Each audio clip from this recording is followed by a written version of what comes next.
Լևոն Մնացականյանը Արցախի նորագույն պատմության առանցքային դեմքերից է, ում անունը սերտորեն կապված է Արցախի պաշտպանության բանակի և անվտանգության համակարգի կայացման հետ։ Ծնվելով Արցախում և իր ողջ կյանքը նվիրելով այդ տարածաշրջանի պաշտպանությանն ու կայացմանը, նա անցել է երկար ռազմական ուղի՝ շարքային զինվորից մինչև Արցախի պաշտպանության բանակի հրամանատար։ Իր ռազմական գործունեությունը սկսել է դեռևս Արցախյան ազատամարտի առաջին տարիներից, մասնակցելով մի շարք առանցքային մարտերի, որոնցում մեծ է եղել նրա դերը։ Հետագայում, արդեն որպես Արցախի պաշտպանության բանակի հրամանատար, Լևոն Մնացականյանը լուրջ ներդրում է ունեցել բանակի մարտունակության և կառավարման համակարգերի արդիականացման գործում։ 2023 թվականին Արցախի շրջափակման հետևանքով Մնացականյանը ևս հայտնվեց Բաքվի կեղծ դատավարությունների թիրախում։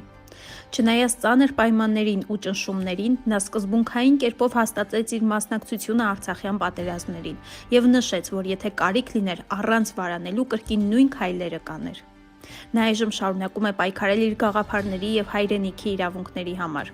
անգամ բանտախցից, հանդիսանալով արժանապատիվ վարքի օրինակ շատերի համար։